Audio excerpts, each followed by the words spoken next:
Chapter लाया हूँ जिसका मैं आज टाइप 1 क्लियर करने वाला हूँ। तो चलिए वीडियो को शुरू करते हैं, देखते हैं कोडिंग का अर्थ। कोडिंग का डिफिनेशन क्या होता है? तो होता है किसी अर्थपूर्ण शब्द से अर्थहीन शब्द निकालने की विधि को कोडिंग कहते हैं। जैसे कोई भी अर्थ अगर अच्छा यानी सही दिया हुआ है, उसको हम गलत शब्द में परिवर्तन करना ही कोडिंग कहलाता है। सेम जैसे कि देखिए यहाँ पे एग्जांपल में लिखा गया है, यदि किसी सांकेतिक भाषा में कृष्णा को LTLAWMTH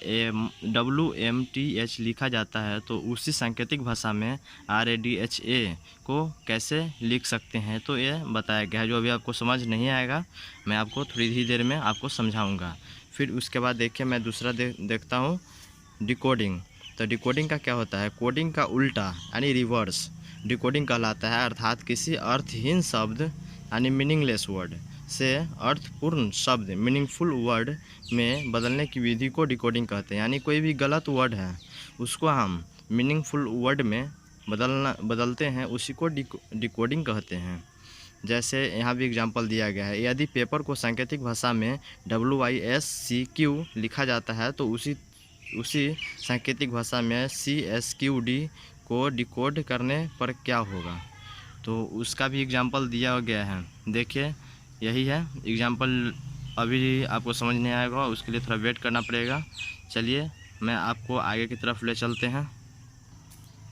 देखिए ये आपको कुछ अंग्रेजी का वर्ड दिखाई दे रहा है और उसके ऊपर कुछ नंबरिंग दिया गया है, उसको आप ध्यान से देखिए और हो सकता है तो आप इसे याद भी कर लीजिए। ये पूरे चैप्टर में आपको ज़रूरत आएगा। जैसे 1A यानी A है सो 1 नंबर पे आता है, B 2 नंबर पे आता है, C 3 नंबर पे आता है, D 4 नंबर पे है। इसी तरह पूरा 26 लेटर होता है और Z 26 नंबर यानी 26 नंबर पे आता है। तो ये आपको याद रखना पड़ेगा और इसी का रिवर्स में भी आपको याद रखना पड़ेगा। जैसे कि यहाँ रिवर्स में भी दिया गया है, देखिए A यानी 26, B यानी 25। यहाँ 1 से स्टार्ट होता है, Z 1 होता है, Y 2 होता है। तो उसी तरह हो गया A 26, B 25, C 24, D 23। तो हम इसको जैसे याद करने का तरीका आपको बता दे रहे हैं कुछ। देखिए याद रखने का तरीका कुछ ऐसा हो सकता है, जैसे E 5 होता है, इसको आप ध्यान रखिए। E बराबर 5 होता है, J बराबर 10 होता है, O बराबर 15 होता है, T बराबर 20 यानी T20 इसको याद रख सकते हैं, Y का 25 और Z यानी 26। अब इसको याद रखिएगा। और अपोजिट लेटर्स को भी याद रखने का कोशिश कीजिएगा। जैसे A Z के बराबर होता है, B Y के बराबर होता है, उसी तरह अब E V के बराबर होता है, F U के बराबर होता है, देखिए L O के बराबर होता है और V E के बराबर होता है। तो इसको एक आसान सा ट्रिक बन रहा है, LOVE। इसको लव को याद रख सकते हैं, LO और VE। LO के अपोजिट होता है और VE के अपोजिट होता है। तो इसको आप याद रखिएगा, जिससे आपको क्वेश्चन बनाने में आसानी होगी। तो दोस्तों आप जो बताएं उसको स्क्रीनशॉट करते रहिएगा और उसको याद करने की कोशिश कीजिएगा। चलिए जो समझाना था वो समझा दिया और टाइप 1 की तरफ चलते हैं। ये है टाइप 1 और टाइप 1 यानी मैं कुछ इंपॉर्टेंट क्वेश्चन करवा दूंगा। अगर आपको नहीं समझ आता है तो आप प्लीज़ कमेंट कीजिएगा। जो क्वेश्चन आप कमेंट कीजिएगा उसको मैं अगले वीडियो में सोल्यूशन दे दूँगा, ठीक है। तो दोस्तों मैं एक नंबर टाइप 1 का पहला नंबर क्वेश्चन को सॉल्व करके आपको बताते हैं। जैसे लिखा गया है कि किसी कूट भाषा में BRINJL ब्रिंजल को LAJNIRV लिखा जाता है, तो उसी कूट भाषा में LADYFINGER लेडी फिंगर को किस प्रकार लिखा जाएगा। तो इसको हम सॉल्व करते हैं। तो दोस्तों आप ध्यान दीजिए, देखिए B यहाँ है और B यहाँ है, तो B का अपोजिट दिया गया है, तो B उल्टा गया, R भी इसका उल्टा है, I भी इसके पीछे से है, यानी जो लेटर जो पहले है उसको बाद में और जो बाद में है उसको पहले लिखा गया है। तो उसी तरह मैं इसको भी सॉल्व करूँगा। जैसे L इसको शुरू में है तो इसको हम बाद में डालेंगे और जो बाद में उसको हम पहले डालेंगे। तो इसका आंसर होगा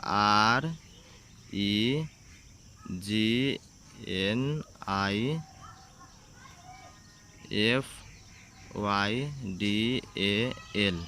तो ये इसका आंसर हो जाएगा। देखिए हम ऑप्शन में देखते हैं, तो इस क्वेश्चन में दिया गया ऑप्शन में ऑप्शन 2 इस आंसर से मिल रहा है, तो इसका आंसर 2 हो जाएगा। तो ठीक उसी तरह मैं दूसरा क्वेश्चन को भी देखता हूँ। दिया गया है किसी कूट भाषा में मैनेजर को REGANAM लिखा जाता है, तो उसी कूट भाषा में मोशन को किस प्रकार लिखा जाएगा। तो यहाँ भी देख सकते हैं आप, जैसे कि जो पहला क्वेश्चन था उसी तरह यह भी दिया गया है M जो लास्ट में है A, वो भी लास्ट में 2 नंबर पे है, शुरू में 2 नंबर पे, N या शुरू से 3 नंबर पे है और लास्ट से 3 नंबर पे है, और जो पहले है वो बाद में है इसमें, और जो यहाँ बाद में है इसमें पहले है। तो ये जो इस तरह दिया गया है उसी तरह मैं इसका आंसर ढूंढता हूँ इस ऑप्शन में। तो N जो बाद में है यानी कि वो पहले देना चाहिए, तो NOIT ये नहीं होगा, तो इसको मैं उल्टा से शुरू करके देखता हूँ कि NOITOM, तो ये कौन ऑप्शन में है। तो NOITOM ये ऑप्शन नंबर 4 में है, तो 4 इसका सही हो जाएगा। मैं अब 5 नंबर को देखता हूँ। देखिए किसी कोड में ऑर्केस्ट्रा को ARTSEORCH लिखा जाता है, तो उसी कोड भाषा में DREAM ड्रीम लैंड को कैसे लिखा जाएगा। तो यहाँ पे आप देखिए ORCH है, तो यहाँ जो शुरू में है वो लास्ट में ORCH है, और ESTRA, तो ESTRA यहाँ से 5 जो लास्ट में है यहाँ से वो 5 शुरू में है, और जो ORC है और H, तो यहाँ पे है ORCH।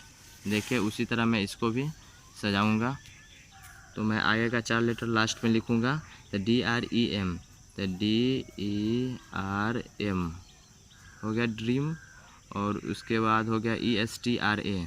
यहाँ पे देखिए ESTRA पीछे से 5 आगे गया हुआ है, तो इसमें भी पीछे से हम 5 आगे कर देंगे, तो पीछे से 1 2 3 4 5 इसको हम आगे कर देंगे।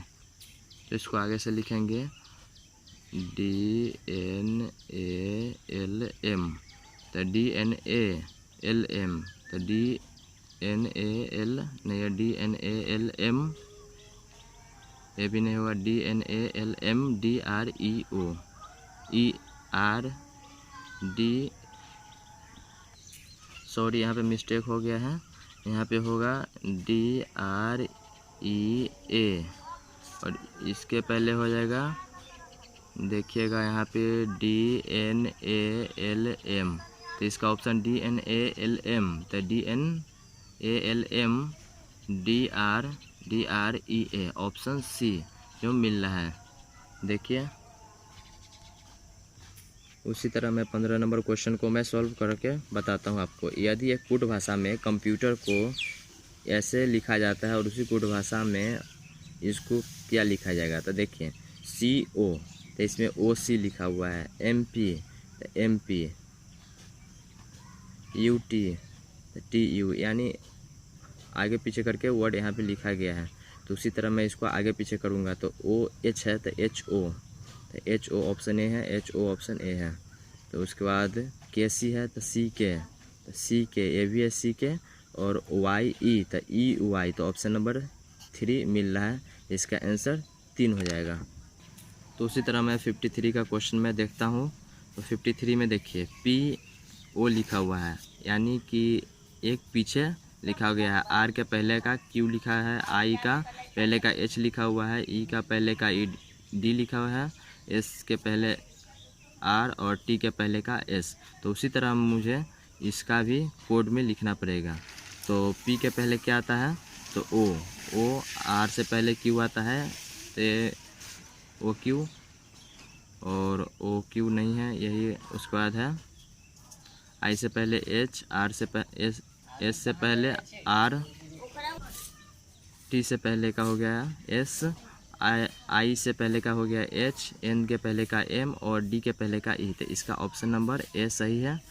तो मैं इम्पोर्टेंट क्वेश्चन करवा दिया हूँ। अगर इससे कोई परेशानी हो रही हो तो आप कमेंट कीजिएगा, और कोई भी दिक्कत हो तो प्लीज़ आप कमेंट करके मुझे बताइएगा, मैं उसका सॉल्यूशन देने का कोशिश करूँगा।